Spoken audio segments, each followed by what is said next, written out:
அனைத்து நல்லுள்ளங்களுக்கும் வணக்கம். நான் உங்கள் ரவிக்குமார். தொடர்ந்து நம்ம ஜியோ பாலிடிக்ஸ் அடுத்தடுத்த அப்டேட் நம்ம பார்த்துட்ருக்கோம். இன்று உக்ரைன்லேருந்தே ஆரம்பிச்சிடலாமா? ஏன்னா இந்த வீடியோ பதிவு எடுக்க வரும்போதே ஃபுல்லாக கம்ப்ளீட்டாக உக்ரைன் முழுவதும் பயங்கரமான ஒரு பரபரப்பு பற்றி எரிகிறது. பெரிய ஒரு தாக்குதலை நிகழ்த்த போகிறாங்கன்ற மாதிரி சொன்னாங்க. இது காலையிலே எதிர்பார்த்த ஒரு நிகழ்வு தான். ஏன்னா இவங்க ரஷ்யாவுடைய மிக முக்கியமான ஒரு 6 இடத்துல கை வச்சிட்டாங்க. ஒரு விமான நிலையங்கள் மீதும் மாஸ்கோ விமான நிலையத்தின் மீதும் தாக்குதல் ட்ரை பண்ணாங்க. ஸோ மாஸ்கோ விமான நிலையத்தின் மீது கை வச்சாங்கன்னா கண்டிப்பாக பெரிய தாக்குதல் கொடுப்பாங்கன்னு நினச்சேன். ஸோ பான்கோய் அங்கே ஒரு சம்பவம், பொருளாதார தடையை போட போகிறேன் அப்படி இப்படின்னு இந்த பக்கம் அமெரிக்காவில் ஒரு பக்கம் மிரட்டிகிட்டு இருக்காங்க. அதை தாண்டி அங்கே இஸ்ரேலினுடைய சம்பவம் என்ன, இஸ்ரேலை சுற்றி லெபனான், சிரியா, ஈரான் அங்கே இருக்கக்கூடிய சம்பவங்கள் என்ன, சுற்றி இருக்கக்கூடிய அரசியல் நிகழ்வுகள் என்ன, நிறைய விஷயங்கள் பேச போகிறோம். குறிப்பாக இன்று கிளைமேக்ஸை பாருங்கள், கொஞ்சம் தரமான சம்பவத்தையும் ஒரு பேசி விட்டுறலாம் நம்ம. ஸோ வீடியோக்கள் பார்த்த மாதிரி நீங்கள் நம்ம சேனல் சப்ஸ்கிரைப் பண்ணலாம். சப்ஸ்கிரைப் பண்ணிவிட்டாங்க, மறக்காம பெல் பட்டன் கிளிக் பண்ணி ஆல் ஆப்ஷன்ஸ் கொடுங்க. வீடியோ கொடுக்கலாம்.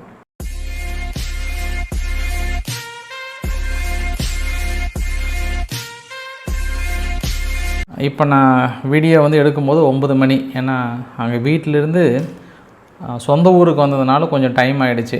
ஒரு ஊரில் ஃபங்க்ஷன் ஒன்று, அந்த ஃபங்க்ஷன் அட்டன் பண்ணுறதுக்காக வந்தேன் நான். அதனால தான் இந்த தாமதம் ஆகிறதுக்கான காரணம். பட் நான் அந்த வீடியோ எடுக்கும்போது 9 மணிங்க, 9:10 ஆகிடுச்சு ஆல்மோஸ்ட் நைட்டு. இப்போ கரெக்டாக பயங்கரமான ஒரு ஃப்ளாஷ் நியூஸ் போயிட்டுருக்கு. உக்ரைன் முழுவதும் கிட்டத்தட்ட பற்றி எரிய போகிறதுன்ற மாதிரி சொல்லிட்டாங்க. அடிக்கிறாங்க, கின்சால் மிசைல்ஸ் மூலிமா அடிக்க போகிறாங்க. பெரிய தாக்கல் நிகழ போகிறது. ஓடுங்கள் ஓடுங்கள், ஓடி ஒளியுங்கள். மிகப்பெரிய ஒரு தாக்குதல். ரஷ்யா இதுவரை இல்லாத தாக்குதல் முயற்சிகளை மேற்கொண்டிருக்காங்கன்னாங்க. எல்லா இடத்துலையும் அலாரம் ஒலிக்கப்பட்டிருக்கிறது. பயங்கரமான ஒரு பதற்றத்தில் இருக்கிறாங்க உக்ரைனுடைய மக்கள். என்ன காரணம்? இந்த பதற்றத்திற்கான காரணம் என்னென்னா, நேற்று ரஷ்யா உக்ரைனை அடின்னு அடித்தாங்க. பதிலுக்கு இவங்க அப்பயே ஒரு 2-3 இடத்துல தேர்வு செஞ்சு அடித்தாங்க. இன்று என்ன பண்ணாங்க? இந்த வரைபடத்தில் பார்க்குறீங்க இல்லையா, இந்த வரைபடத்தில் ரஷ்யானுடைய முக்கியமான ரயில் ரோடு, அதாவது ரயில் நிலையங்கள் மீது தாக்கல் நடத்தியிருக்காங்க. எண்ணெய் கிடங்குகள் மீது தாக்கல் நடத்தியிருக்காங்க. இது இல்லாமல் அடிஷ்னலாக ஒரு 2-3 விமான நிலையங்கள் மீதும் தாக்கல் நடத்தியிருக்காங்க. பக்கத்தில் கூட வீடியோ பதிவுலாம் பாருங்கள். இன்றைக்கி மாஸ்கோ விமான நிலையத்தின் மீது தாக்குதல் பதற்றத்தினால 100க்கும் மேற்பட்ட விமானங்களினுடைய சேவை நிறுத்தப்படுகிறது. மக்கள் ஃபுல்லாக பங்கர்ஸ் கடையில் தான் இருக்காங்க. அது அங்கே இருக்கக்கூடிய தகவல். ஸோ இந்த பதற்றமெல்லாம் பார்க்கும்போது நார்மலாக விமான நிலையத்தின் மீது தாக்கல் நடத்தும் போது, அது மாஸ்கோவில் கை வைக்கும்போது கண்டிப்பாக பெரிய சம்பவத்தை பண்ணுவாங்க அப்படின்னு தான் எதிர்பார்த்தது தான். ஸோ சம்பவம் என்னன்றதை நான் உங்களுக்கு காலையில் ரவிக்குமார் ஆர்கே சேனலில் சுட சுட கொடுத்துட்றேன். இப்போது நிலைமைக்கு இப்போ சுட சுட வந்துட்டுருக்கு தாக்குதல். பட் எந்த அளவுக்குன்னு தெரியல. இடையில் ஃப்ரைட் ரைஸ் வேறு ரொம்ப டென்ஷன் ஆகிட்டார் இன்றைக்கி. யாருங்க ஃப்ரைட் ரைஸ்னா தெரியும் தானே? ஜெர்மனியுடைய சான்ஸ்லரை சொல்கிறேன். ஜெர்மனியுடைய சான்ஸ்லர் ஃப்ரைட் ரைஸ் என்ன சொல்கிறாருன்னா, ஆல்ரெடி எங்களுடைய இன்ஃப்ராஸ்ட்ரக்சர்லாம் தாக்கல் நடத்திட்டாங்க. அதாவது உக்ரைனில் இருக்கக்கூடிய ஜெர்மனியுடைய இன்ஃப்ராஸ்ட்ரக்சர்லாம் தாக்கல் நடத்திட்டு இருக்காங்க. டீம் கிட்ட பேசிகிட்டு இருக்கேன், பார்த்து சம்பவத்தை செஞ்சு விட்றலாமான்ற மாதிரி பார்க்குறோம் அப்படின்மா சொல்கிறாங்க. ஒருவேளை ஃப்ரைட் ரைஸ் அப்படியே கனவுலேயே உள்ளே போய் ரஷ்யாவுக்குள்ளே தாக்குதல் இறங்கிடலான்னு நினைக்கிறாரா, இல்லை நிஜத்திலே இறங்குறாரான்னு தெரியல. ரொம்ப டென்ஷனாகவே இருக்கிறாரு. சமீப காலமாக உக்ரைனில் இருக்கக்கூடிய ஜெலன்ஸ்கியோட இவர் தான் ரொம்ப கோபமாக்குறாரு, ரொம்ப விகாரசாக்குறாரு. ஏன்னா அப்போது தெரியல. அதனால் இன்றைக்கி அமெரிக்கா தரப்பில் சூசகமாக சொல்லிட்டாங்க, மீண்டும் தாக்கல் நடத்திட்டே இருக்கிறீங்க, பொருளாதார தடை போட போகிறேன்றாங்க. இன்றைக்கி இந்தியாவுக்குமே ஒரு சில எச்சரிக்கை கொடுத்தாங்க. அது இல்லாமல் இன்னும் நம்மளுக்கும் அமெரிக்காவுக்கும் அந்த டேர்ம்ஸ் அண்ட் கண்டிஷனையும் ஒத்து வரலைங்க. அதாவது ஏற்றுமதி இறக்குமதியில் நம்ம காரோட உதிரி பாகங்களும் ஒரு சில எஸ்யூவி கார்களை இறக்குமதி பண்ணுறோம்ல, அதை நம்ம வேர்ல்டு ட்ரேட் ஆர்கனைசேஷன் முறையிட்டு நம்ம 34% வரியை உறுதி செஞ்சுருக்கோம். அதுவே இன்னும் பேச்சுவார்த்தை வரல. அது ஆல்மோஸ்ட் இன்னும் ஒரு 3 நாள் தான் இருக்குது. நான் உங்களுக்கு அன்றைக்கி டீட்டெயிலாக பேசியிருந்தேன். நான் முந்தானேற்று பேசியிருந்தேன் நான் அதை பற்றி. அதுவே இன்னும் பெருசாக வரல. அதனால் இப்போ நம்ம தொடர்ந்து ரஷ்யா கிட்ட வாங்கிறதுனால ரஷ்யாவுக்கு வரி இல்லாமல் இந்தியாவும் கண்டிப்பாக 500% வரி விதிக்குவேன் அந்த மாதிரிலாம் சொல்லியிருக்கிறார் வரிக்குதிரை வரிசாமி அவர்கள். யார்? ட்ரம்ப் அவர்கள், உலகத்தின் டேடி அவர்கள் என்ன சொல்லியிருக்கிறாரு. இப்போ நார்மலாகவே இந்த பொருளாதார தடைகள் அப்படின்னும் போது நம்ம என்ன நினச்சிக்கலான்னா, பதில் உடனே ஒரு 2 மணி நேரம் கூட இல்லை, ரஷ்யாவிலேருந்து செய்தி என்ன வருது அப்படின்னா, அமெரிக்கா கிட்டேருந்து வாங்கக்கூடிய மக்காச்சோளமும் சோயாவும் நாங்கள் இம்மீடியட்டாக கேன்சல் பண்ணுறோன்னு இருக்காங்க. ஏற்கனவே எங்கள் சீனா என்ன பண்ணிட்டாங்க, இடையில் சும்மா இவங்க அடிக்கடி வேலைத்தனம் காட்டுறதுனால சீனா நாங்கள் மக்காச்சோளத்தையும் இதையும் வாங்காமல் ஆப்பிரிக்கா நாடுகளில் பிரேசில், அப்புறம் இன்னும் சவுத் ஆஃப்ரிக்கா போன்ற நாடுகள்லாம் வாங்குகிறேன் அப்படின்னு சொல்லிட்டு அறிவிப்பு கொடுத்தாங்க. அதுவே ஒன்றும் பேச்சு தீர்ந்த பாடு இல்லை. தொடர்ந்து அங்கே உற்பத்தி அதிகமாகிட்டுருக்கு, அவங்களால ஏற்றுமதி பண்ண முடியாமல் தடுமாறுறாங்க. இப்போ ஜப்பான்கிட்ட கேட்டாங்க, ஜப்பானும் அரிசி வாங்கலைன்ட்டாங்க. அடுத்து இப்போ இந்தியா கிட்ட வந்திருக்காங்க. இந்தியா வந்து மக்காச்சோளத்தையும் சோயாபீன்ஸ்லாம் நீங்கள் வாங்கணும், அது மரபணு மாற்றப்பட்ட சோயாபீன்ஸ்லாம் நீங்கள் வாங்கணுன்ற மாதிரிலாம் பெருசாக இந்தியா கிட்ட ட்ரை பண்ணிகிட்டு இருக்காங்க. உங்களதே இங்கே ஏற்றுமதி பண்ண முடியாமல் தடுமாறிட்டு இப்போ இந்தியா வந்து ரஷ்யா வந்து கோல் போட்டுட்ருக்காங்க அமெரிக்காவுக்கு, நாங்கள் உங்களுக்கு தடை விதிக்கிறோன்னு சொல்லிட்டு இவங்க தடை விதிக்கிறாங்களாம். ஏன்னா இந்த பதற்றம், இந்த அச்சமெல்லாம் நம்ம எதை நோக்கி குறிக்கிறது என்றால், பிளாக்ராக் நிறுவனம் ஒரு 15 பில்லியனுக்கு மேலே டீல் ஏற்படுத்தினாங்க உக்ரைனில். ஆனால் இன்றைக்கி என்ன பண்ணிட்டாங்க, ஒவ்வொரு கம்பெனியாக இன்வெஸ்டர் ஃபுல்லாக வெளியேறாங்க. அதாவது பிளாக்ராக் நிறுவனம் தனது 15 பில்லியன் ஒப்புதலை வந்து கேன்சல் பண்ணுறதா கேள்விப்பட்டேன். மேபி அதிகாரப்பூர்வ அறிவிப்பு போடலனாலும் ஆல்மோஸ்ட் கேன்சல் பண்ணுறாங்கன்றாங்க. ஏன்னா அவங்க 2-3 வருஷத்தில் போர் நின்று போயிடும், ஓரளவுக்கு உக்ரைனை வாங்கிடலாம், எழுதி வாங்கிடலான்னாங்க. பட் ட்ரம்ப் அவர்கள் வந்து கை விரிச்சிட்டார், என்னெல்லாம் முடியல, பேச்சுவார்த்தை நடத்தியும் முடியல, இதுக்கப்புறம் அமைதி ஏற்படுறதுக்கு வாய்ப்புகள் இல்லைன்னு வெளிப்படையாக சொல்லிட்டார். அதனால் அங்கே இருக்கக்கூடிய இன்வெஸ்டர் எல்லாமே இதுக்கப்புறம் உக்ரைனை நம்பி நம்ம இன்வெஸ்ட் பண்ணோம் அப்படின்னா நம்ம கிளம்பிட வேண்டியதான்ட்டாங்க. உக்ரைனுக்கு மற்றொரு சம்பவமே இருக்குது. இந்த போர்க்கால சூழலில் 2022 2025 வரைக்குமே என்ஜாய் பண்ணிகிட்டு இருந்தாங்க உக்ரைன். என்னென்னா எந்த ஒரு வரி விதிப்புமே கிடையாது. உக்ரைனுடைய பொருளாதாரத்தை வலுப்படுத்துவதற்காக ஐரோப்பாவுக்குள்ளார கோதுமைகளும் மற்ற இன்னும் ஒரு சில விவசாய பொருட்களும் கொண்டு போகிறதுனால எந்த வரியும் கிடையாது. இதனால் உள்ளே இருக்கக்கூடிய நாடுகளுடைய விவசாயிகளை என்ன பண்ணிட்டாங்கன்னா பெரிய போராட்டம் பண்ணாங்க. போலந்தெல்லாம் அந்த ஒரு கட்டத்தில் தடுத்து நிறுத்திட்டாங்க. இப்போ என்ன பண்ணிட்டாங்க, 70-80%, அதாவது 5 லட்சம் டன்னுக்கு மேலே என்ன பண்ணிட்டாங்க, ஒட்டுமொத்தமாக நிறுத்திட்டாங்க. அதுவும் சுகர் இம்போர்ட்டு, மற்ற கரும்பெல்லாம் இருக்குல்ல, மற்ற பயிர்களை கூட பெரிய அளவுக்கு வந்து தடுத்து நிறுத்திட்டாங்கன்றாங்க. இதுவுமே வந்து மிகப்பெரிய அடி. அதாவது ஆயுதங்கள் கொடுக்கல அப்படின்னு சொல்லப்பட்டதுக்கு அமெரிக்கா கிட்ட ஆயுதங்கள் இல்லாமலாம் இல்லையா, அதெல்லாம் நிறையா இருக்காங்களா, அக்கல்ல வச்சுட்டு சுற்றுவாங்களாம் எப்போவுமே. அமெரிக்கா பொறுத்த வரைக்கும் ஆயுதங்கள் அந்த அளவுக்கு இருக்குமா. ஏன்னா பாகிஸ்தானுக்கே டஃப்பு கொடுப்பாங்க. பாகிஸ்தான் வந்து அக்கல்ல அணுகுண்டு வச்சுன்னு சுற்றுவாங்க எங்கே பார்த்தாலும். யாராவது பேசுனீங்க கடிச்சு போட்டுருவோன்னு அவங்க ஒரு பக்கம் சுற்றுவாங்க. பட் இவங்க அப்படி இல்லை, எல்லா இடத்துலையுமே ஆயுதம் வச்சுருப்பாங்க. ஆனால் எங்கிட்ட போய் ஆயுதம் இல்லைன்னு பத்திரிகைகள் எழுதுவது நகைப்புக்குரியான செய்தியாகவும் விளையாட்டு செய்தியாகவும் இருக்கிறது. அதாவதுங்க, டிஃபென்ஸுடைய செக்ரட்டரி பீட்டர் ஹெக்ஸத் இருக்கிறார் இல்லைங்களா, அவருக்கு விருப்பம் இல்லையாங்க உக்ரைனுக்கு கொடுக்கறதுக்கு. அவர் என்னைக்கு வந்து இங்கே அமெரிக்காவுக்குள்ளே உட்காந்துட்டு நம்மளே எதிர்த்து பேசிட்டு போயிட்டாரோ அன்றைக்கி அவர் மனுஷனாகவே நான் மதிக்கலை. அதனால் பீட்டர் ஹெக்ஸத் அவர்களுக்கு கொஞ்சம் பிடிக்கல, உக்ரைனுக்கு ஆயுதங்கள் கொடுக்கறது பிடிக்கல போல். அதனால தான் நாங்கள் நிறுத்தி வச்சுருக்கோன்றாங்க. இருந்தாலும் ஐரோப்பா போன்ற பத்திரிகையில் என்ன சொல்லியிருக்காங்கன்னா, ரஷ்யா வந்து போர் விமானங்கள் மட்டும் இல்லாமல் மற்ற விமானங்களை கட்டமைப்பதற்கு இந்த பேர் பார்ட்ஸ்லாம் வந்து ஐரோப்பாவிலேருந்து தான் வாங்குவாங்களாம். அதெல்லாம் இல்லாதனால ரொம்ப தடிமாறிட்டு இருக்கிறாங்க. அவங்களோட காசன் ஏவியேஷன் பிளான்ட்லாம் வந்து ஆல்மோஸ்ட் பொருளாதாரையெல்லாம் வந்து இழுத்து மூடுற அளவுக்குலாம் இருக்குன்றாங்க. அங்கே இழுத்து மூடுறாங்களோ இல்லை, இங்கே இழுத்து மூடிட போகிறீங்க, அதையும் கொஞ்சம் கேர்ஃபுல்லாக பாருங்கள் ஐரோப்பா, உங்களுக்கு சால சிறந்ததாக இருக்கும். இன்றைக்கி ஓபெக் ப்ளஸ் நாடுகள் என்ன பண்ணிட்டாங்க, ரொம்ப வருஷமாக இந்த எண்ணெயோட உற்பத்தியை கொஞ்சம் அதிகம் பண்ணாமல் வச்சுருந்தாங்க.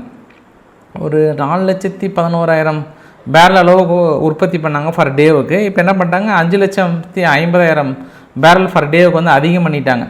அப்போ மண்டே திங்கக்கிழமை இருந்து இன்னும் கொஞ்சம் விலை குறையாதுக்கு வாய்ப்புகள் இருக்குது. இப்போ $64 ஏதோ இருக்குது, இன்னும் கொஞ்சம் குறையன்னு தோணுது. பட் உங்கள் மனசுக்குள்ளே தோணுதோ இல்லை, என் மனசுக்குள்ளே தோணுது, ஐயா $30 வந்தால் கூட அந்த பிறவி பலன் எங்களுக்கு இல்லைங்க ஐயா, அதையும் கொஞ்சம் பார்த்து கன்சிடர் பண்ணுங்க ஐயா. என்ன விலையேற்றம் வந்து சில நாள் தான் இருந்தது, அதுக்கப்புறம் இப்போ சமீப காலம் ரொம்ப காலமாகவே வந்து விலை குறைஞ்சதாங்க ஐயா இருக்குது. $70 கூட தாண்டாமல் இருக்குது. கொஞ்சம் எண்ணெய் நிறுவனங்களே வருத்த பன்றி கொளுத்த லாபன்ற மாதிரி நீங்கள் மட்டும் கொளுத்த லாபத்தில் இருக்கலாமா, கொஞ்சம் இந்த ஏழை எளிய மக்களுக்கு சற்று தட்டி விடுங்கள், நாங்களும் கொஞ்சம் பயனடைந்துக்கிறோம் என்ற ஒரு ரெக்வஸ்ட் ஒன்று அடுத்த பதிவு நான் கடக்க விரும்புகிறேன். நான் யார் யாருக்கு புரியுமோ அவங்கவுங்களுக்கு புரிஞ்சிடும்னு நினைக்கிறேன். நான் இன்னொரு விஷயம் என்ன, அசர்பைஜானுடைய எல்லை பகுதியில் ரஷ்யானுடைய பெரிய அளவுக்கு இராணுவம்லாம் குவித்து கொண்டிருக்கிறது என்று உக்ரைனுடைய உளவுத்துறை சொல்கிறது.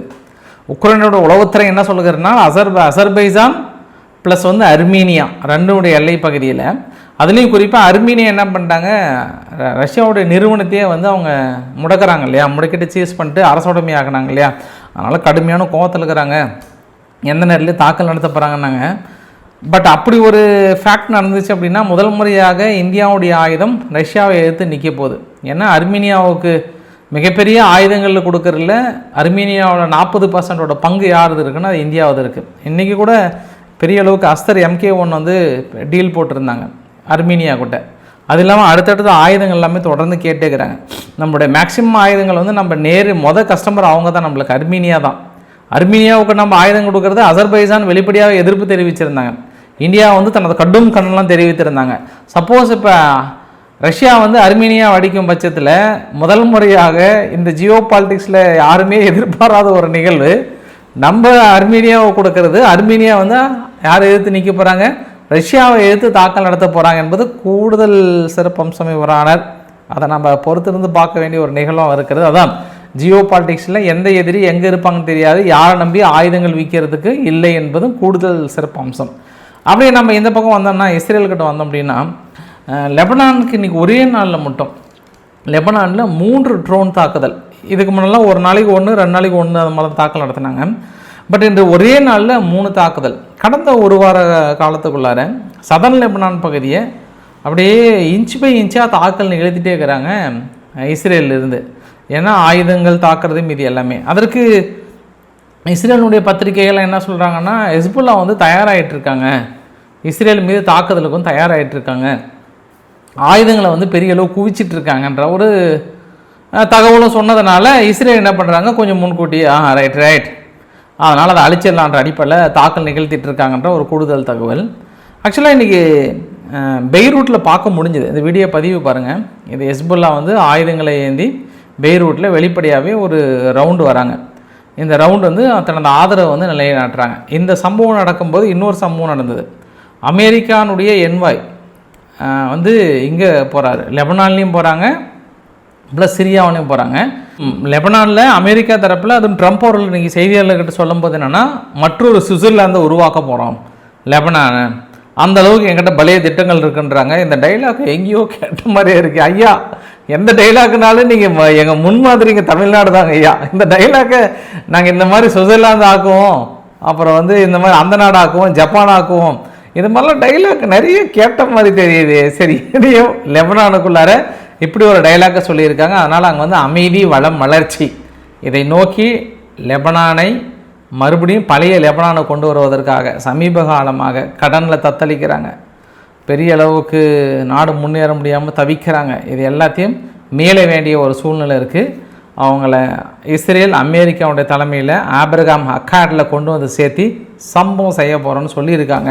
பட் ஹெஸ்புல்லா நிஜமாகவே பிளான் பண்ணியிருக்காங்களா என்னன்னு தெரியல. பட் ரொம்ப நாளாகவே குட் பைஸாகவே இருக்காங்க. பரவாயில்ல, இவ்வளோ அட்டாக் வாங்கியுமே இத்தனை நாள் வரைக்குமே குட் பைஸாக இருக்காங்கன்றது ஒரு கூடுதல் தகவலாக சொல்கிறேன் ஹெஸ்புல்லாவை நான்.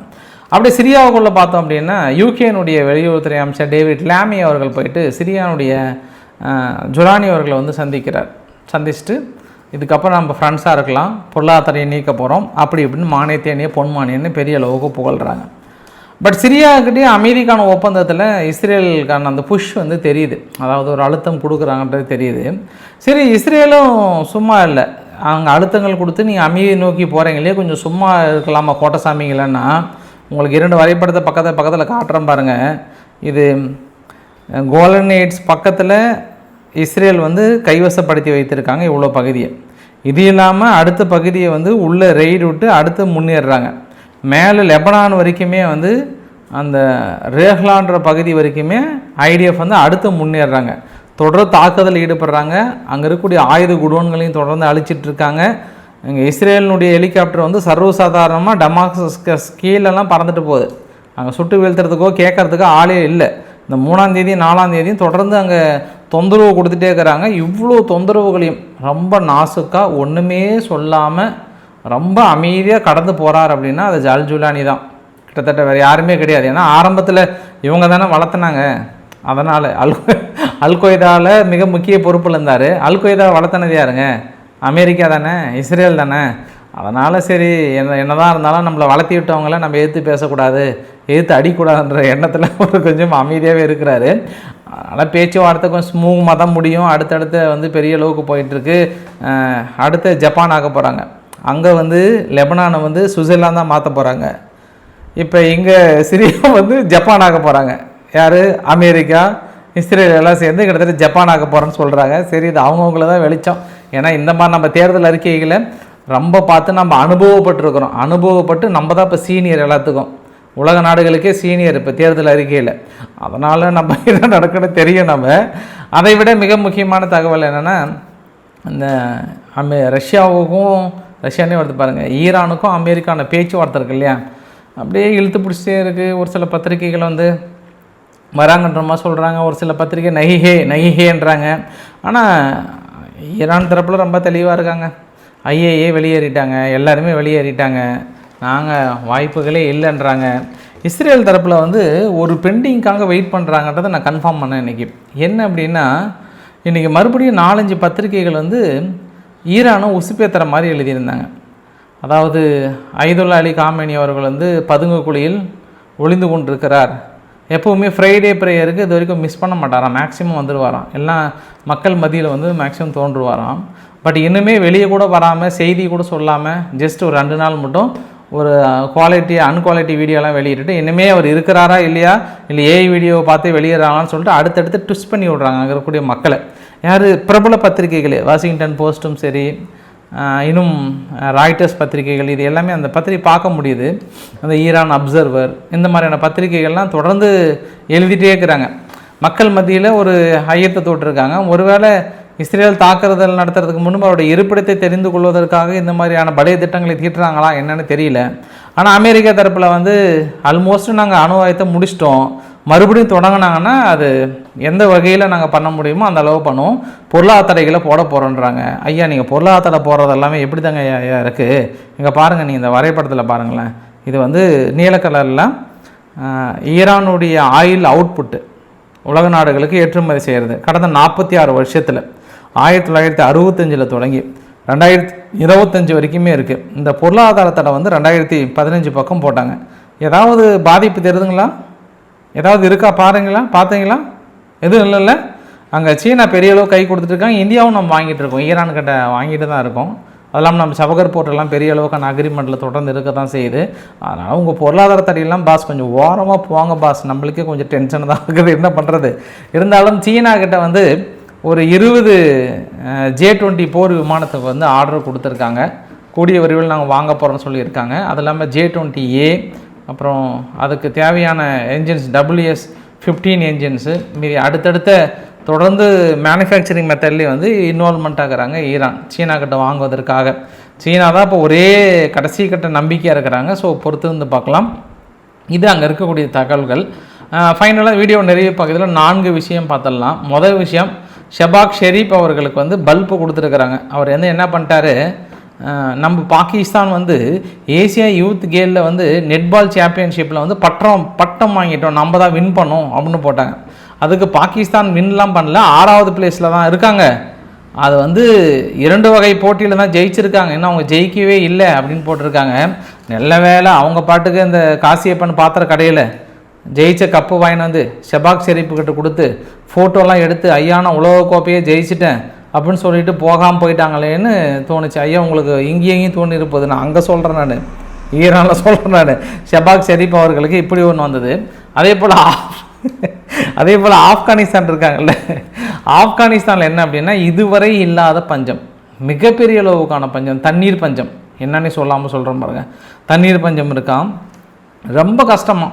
அதாவது அவங்க எப்படி கம்பேர் பண்ணுறாங்கன்னா, காசாவில் இருக்கக்கூடிய மக்கள் கூட தண்ணி கிடைக்கும், ஆனால் இங்கே அந்த அளவுக்கு இல்லை. அந்த அளவுக்கான காபூலை வந்து வாட்டி வதைத்து கொண்டிருக்கிறது, அவங்களால சமாளிக்க முடியாத அளவுக்கான தண்ணீர் பஞ்சம் அப்படின்னு சொல்கிறாங்க. அதே போல் யூகேயில் இந்த 2025 இன்னும் முழுசாக முடியல, 6 மாதம் தான் முடிஞ்சிருக்கு.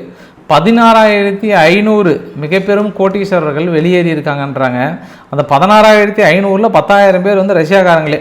ரஷ்யாவுடைய சொத்தை முடக்கிறது, திரடுறது, அந்த திரண்ட சொத்தை இவங்க லவட்டிட்டு போகிறது, இந்த மாதிரியான விஷயங்கள் பண்ணுறதுனால அவங்க இவ்வளோ தான் செய்வாங்க. ஐயா, யூகேனுடைய மிகப்பெரிய வீழ்ச்சிக்கு இங்கே யூகே மக்கள் இங்கே நிறைய பேர் பார்க்குறீங்க, அவங்களுக்கு ஒரு செய்தி என்னென்னா, ஆரம்ப கட்டத்தில் ரஷ்யா வெல்த்தியஸ்ட்டு நாடாக இருந்ததுங்க. 2022க்கு முன்பு ரஷ்யானுடைய அந்த பிளாக் மணி ஃபுல்லாகவே யூகேயில் தாங்க இன்வெஸ்ட் பண்ணாங்க. அந்த பிளாக் மணி வைத்து தான் யூகேயோட பொருளாதாரமே ரொம்ப வளர்ந்தது. இன்றைக்கி ஏன் இவங்களை டம்மியாக ஒன்றுமே இல்லாமல் யூகே வந்து கிட்டத்தட்ட வீழ்ந்தே விட்டார்கள் ஐயா அப்படி காரணம்னா, இப்போ கிறிஸ் ஸ்டார்மர் அவர்களாலேயும் எழுப்ப முடியல. இதுக்கு முன்னே ரிஷி சுனக் இருந்தார், போரிஸ் ஜான்சன் இருந்தார், இடையில் நம்ம தாய்க்கிளையே வேறு வந்துட்டு போனாங்க. தாய் கல்வியெல்லாம் சுத்தமே முடியலன்னு சொன்னாங்க. தாய் கல்வியோட பேர் தான் மறந்துட்டேன், நீ கொஞ்சம் ஞாபகப்படுத்துங்க பார்க்கலாம். அவங்கெல்லாம் இல்லை ஓடி வந்துட்டு பெரிய மேக்கப்லாம் போட்டு வந்து சொன்னாங்க. பட் அவங்களுக்குமே பெருசாக ஒன்றுமே பண்ண முடியல. இதுக்கெல்லாம் என்ன காரணம் அப்படின்னா, அவங்க ரஷ்யாவை வெளியேற்றுறதுனால தான் பெரிய பணக்காரர்கள் ஃபுல்லாகவே அவங்க தான் இருக்காங்கன்றது ஒரு கூடுதல் தகவல். இன்னும் ஒரு 3 தகவல் சொல்லிட்டு போயிடலாம். இந்த கிரானா ஹில்ஸ் மீது தாக்கலே நடத்தலைன்னு சொன்னாங்க. இன்று பாருங்கள் முழுமையான வீடியோ பதிவு. பாகிஸ்தானில் இருக்கக்கூடிய நியூக்ளியர் ஃபெசிலிட்டிஸ் அருகாமையில் கிரானா ஹில்ஸ் இருந்தது. அந்த இடத்துல இந்தியா தாக்கல் நடத்தியது ஆப்ரேஷன் சிந்தூரில் மறுத்துட்டு இருந்தாங்க. இந்த வீடியோ பதிவுகள் அதை தான் நமக்கு உணர்த்துகிறது என்று கூடுதல் தகவலை சொல்கிறேன் நான். அப்புறம் அர்ஜென்டினானுடைய மெலே அவர்களை போயிட்டு இந்திய பிரதமர் மோடி அவர்கள் வந்து சந்தித்திருக்கிறார். இந்த சந்திப்பை பார்த்த உடனே மெலே ஏன்னா அந்த பக்கம் காத்தடிக்கிற மாதிரி நினச்சிட்டாரு. ஸோ மெல்லை மோடியோட சந்திப்பு, அடுத்தடுத்த அக்ரிமெண்ட் என்னன்றதையும் பார்த்துடலாம். நம்ம பிரிக்ஸோட கூட்டமைப்பில் ஒரு சில விஷயங்கள்லாம் சொன்னாங்க, அதை நம்ம நாளைக்கு பேசிக்கலாம். நம்ம துருக்கியில் வினோத கிளைமேட் இருக்குது. என்ன கிளைமேட் அப்படின்னா, ஒரு பக்கம் பார்த்தோம்னா கடுமையான வந்து இப்போ என்ன சொல்லுவாங்க, வெப்பம், பயங்கரமான வெப்பம். இன்னொரு பக்கம் வந்து கடுமையான உறைய வைக்கக்கூடிய பனி மிகப்பெரிய அளவுக்கு இருக்குது. வெஸ்ட் நார்த்துன்னு சொல்லிட்டு பிரிக்கிறாங்க. இந்த 2 பகுதியிலையும் வந்து இந்த அளவுக்கு ஒரு வினோத சூழ்நிலையை உணர்கிறதுன்றாங்க. ஸோ அந்த நிறைவு இப்போ கிளைமேக்ஸ் என்ன அப்படின்னா, நம்ம தமிழ்நாட்டுக்குள்ளேயே வந்துடலாம். ஐயா, உங்களால் கல்யாணம் பண்ணிக்கிட்டு ஒரு வேளை சாப்பாடு போட முடியலனா தயவுசெய்து கல்யாணம் பண்ணிக்காதீங்கன்று இளைய சமுதாயத்துக்கு ஒரு அறிவுரை. ஏன்னா சமீப காலமாக இந்த வரதட்சணை கொடுமையினால் ரித்திகா திருப்பூரில் இருந்தது. நான் மட்டும்தான் அந்த விஷயத்தை பேசாத அந்த ஒரே ஒரு ஆள் நான் மட்டும்தான். மீது எல்லா யூடியூபரும் மேக்ஸிமம் பேசிட்டாங்க. ஆக்சுவலாக ஆனால் நான் வாட்ச் பண்ணி தான் என்னோடய ஆதங்கமும் கூட. கிட்டத்தட்ட ஒரு 300 பவுனுக்கெல்லாம் போட்டு மறுபடியும் அந்த நகைக்காகவும் தங்கத்துக்காகவும் தான் கல்யாணம் பண்ணுறாங்களான்றதை இன்னொரு விஷயம் கூட பார்க்க முடிஞ்சுது. சரி, அது அரேஞ்ச் மேரேஜ். அங்கே வந்து இந்த மாதிரி வரதட்சணை கொடுமை, பணத்துக்காக ஆசைப்படுற டேசங்கள்லாம் இருக்கிறாங்க அப்படின்னு நினச்சோம் அப்படின்னா, இன்றைக்கி 2 சம்பவங்க. கன்னியாகுமரியில் லவ் மேரேஜ், 10 வருஷம் லவ் பண்ணி அதுக்கப்புறம் கல்யாணம் பண்ணியிருக்காங்க. ஆனால் அவங்க பாருங்கள், ரொம்ப ஒரு 3 மாதம் கூட இல்லைன்றாங்க. அவங்களும் கிட்டத்தட்ட 1.5 கோடி பக்கம் கொடுத்துருக்காங்களாம் லவ் மேரேஜாக இருந்தால் கூட. அப்பையும் வரதட்சணை கொடுமையான அந்த பொண்ணு வந்து அவங்க வீட்டில் இறந்து போயிருக்குன்ற ஒரு கூடுதல் தகவல். ஒரு யூடியூபர் தமிழ் டெக்கில் இருந்த ஒரு யூடியூபர் ஒருத்தர், அவர் பாருங்கள் ரொம்ப பயங்கரமாக பேசினார். கஷ்டம் அவங்க ஒய்ஃபுக்கிட்ட 10 லட்சம் வேணும், 5 லட்சம் வேணும்ன்ட்டு அவங்க ஒய்ஃபை வந்து அவங்க வீட்டுக்கு வந்து அனுப்பியிருக்கிறார். அதுவுமே லவ் மேரேஜுங்க. ஐயா அரேஞ்ச் மேரேஜை விட லவ் மேரேஜில் இந்த அளவுக்கு இருக்குன்ற ஒரு ஆதங்கமும் இருக்கிறது. அப்புறம் முந்தானேத்து சென்னையில் ஒரு பெரிய சம்பவம் நடந்ததுங்க. விசிகாவில் விடுதலை சிறுத்தையில் ஒரு பெண்ணை ஒருத்தர் வந்து அவங்க வீட்டுக்காரே வெட்டிட்டார் தகாத உறவில். அந்த விஷயத்தை நீங்கள் எடுத்து பார்த்தோன்னா அதுவுமே லவ் மேரேஜ் தாங்க. எல்லா லவ்வுமே பாருங்கள் கடைசியில் ஒரு கட்டத்தில் எங்கே வந்து நிற்கிறாங்க பார்த்தியா. ஸோ அரேஞ்ச் மேரேஜ் ஒரு பக்கம் இப்படி பெரிய அளவுக்கு வரதட்சணை கொடுமை நடக்குது அப்படின்னா, அதை விட மோசமாக இருக்கிறது இங்கேயும். சமுதாயம் எதை நோக்கி சொல்கிறது? சும்மா உட்காந்த இடத்துல சாப்பிட்டு போயிடலான்னு நினைக்கிறாங்களா? ஆண் சமூகத்தையே வந்து கேவலப்படுத்துகிறார்கள் அப்படின்ற ஒரு வேதனையோடு அந்த பதிவை நான் முடிக்க விரும்புகிறேன். நான் பிடிச்சிருந்தால் லைக் பண்ணுங்கள், உங்கள் ஃப்ரெண்ட்ஸுக்கு ஷேர் பண்ணுங்கள், சப்ஸ்கிரைப் பண்ணுங்கள் ரவிக்குமார் சோமு சேனலில். நிறைய விஷயங்கள் அவங்களுக்கெல்லாம் பாடம் எடுக்க வேண்டிய ஒரு சூழ்நிலை. ஒரு வாழ்க்கைனா எப்படி இருக்கும், சொந்தமாக உழைச்சி சாப்பிட்ணுன்ற ஒரு எண்ணத்தை உருவாக்கலையோ அப்படின்ற ஒரு ஆதங்கமும் எனக்குள் இருக்கிறது. அதுவும் கூடுதல் தகவல்.